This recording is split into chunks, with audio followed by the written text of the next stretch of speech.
Assalamu alaikum. N'hésite pas à liker cette vidéo et de vous abonner pour aider cette chaîne à partager la voie de la vérité. Merci.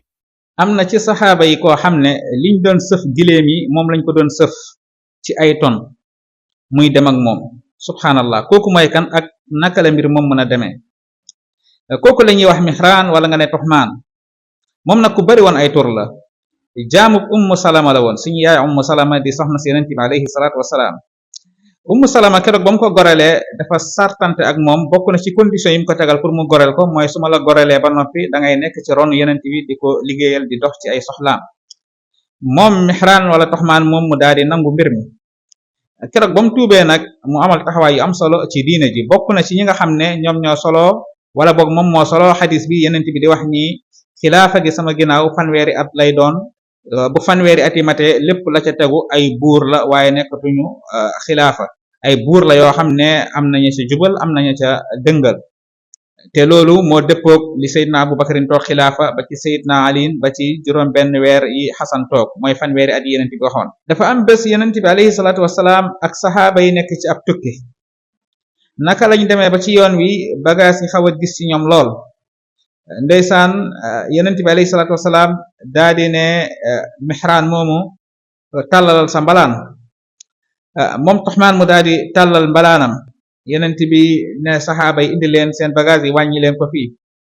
ñi daal di koy wàññi ku nekk am lu dis ci yow loo wàññi teg ko ci mbalaan mi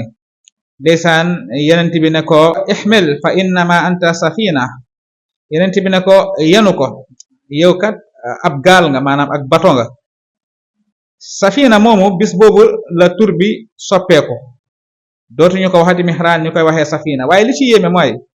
nee na keroog ba mu sànjaafoo mbalaan mi teg ko ci ndiggam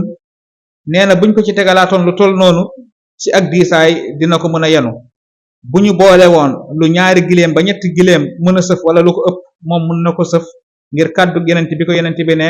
ihmil fa innama anta safina allahu akbar lii nag ñaari mbir dafay daje moom safina moomu moom moo ko nettali mujjug dundam sax boo ko musoon a woowee tur yi nga xam ne moom lañ ko doon woowee moo xam Mihraan moo xam Tuxmaan wala yeneen tur yi ndax ku bari woon tur la danaan la bu ma woowee tur boobu waaye woowee ma safina mi nga xam ne noonu la ma yenent bi tuddee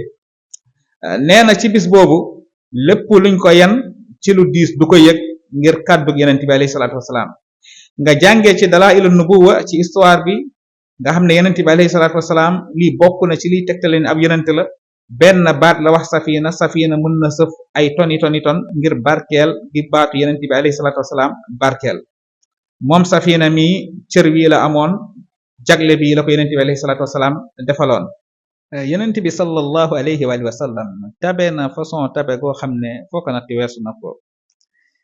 Abdullahi ibn Omar moo ñuy nettali nee na dafa am bés yenent bi di tukki ànd ak saxaaba yi ànd ak baayam Omar tamit ci la bokkoon moom Abdullah ibn Omar ci ñi àndoon ak yenent bi ci la bokkoon mu ngi war benn senn si giléem su ndaw giléem bu xaw a gaaw nag nee na noonu ñu nekkee ci caravane bi di dem day jékki-jékki bu cawee giléem gi rek wala mu kii ko giléem gi dafa gaaw day jékki-jékki rek jiitu leen loolu nag daal di metti Omar ndax gis na ni ab ñàkk teggin la Abdullah ibn Omar waru leen jiitu rawatina mbooloo moo xam ne yenent bi mu ngi ci bu Abdullah ibn Omar jiitoo mbooloo mi rek Omar gëdd ko mu delluwaat ci ginnaaw noonu Omar nekk di ko def di ko defaat yenent bi jékki rek ne Seydina Omar jaay ma sa giléem si giléem gu ndaw gi Seydina Omar ne yenent bi déet man kay duma la ko jaay dama la koy may yenent bi ne ko jaay ma ko duma ko jël duma jël loo ma may dama bëgg nga jaay ma ko Seydina Omar ne ko kon jaay naa la ko ci biir sàngam yenent bi ne ko kon jënd naa ko noonu la yenent bi jëndee giléem gi ci Seydina Omar daa di ne huwa laka ya Abdallah tasna bihi ma shi'ta yenent bi jënd giléem gi ba noppi ne ko yow Abdullah ibn Omar may naa la giléem gi def ci loola neex allahu akbar xoola Seydina Omar moom mu ngi jàpp ni Abdullah ibn Omar dafa ñàkk teggin yenent bi moom bëggul Seydina Omar di araftu Abdullah ibn Omar ndax xale la nee na ko bàyyil mu def lu ko sopp loolu jaral yenent bi mu jënd giléem gi daal di koy may Abdullah ibn Omar ba noppi ne ko dawalal def ci loola neex bu la neexee sax nga jiituñu amul problème subhanallah imagine lii boo ko defoon sab sëriñ wala wayjur wu ànd ak doomam doom ji daal di def lii ci kanamu sëriñ bi boo moytuwul rek mu tëgg ko mbéj waaye yenent bi ndeysaan dafa woyofoon ngal na kilifa yi roy ci moom ñun ñëpp nañu roy ci moom ci woyof gi ak laab biir gi wassalaamu aleykum wa rahmatullah Assalamu alaikum. N'hésite pas à liker cette vidéo et de vous abonner pour aider cette chaîne à partager la voix de la vérité. Merci.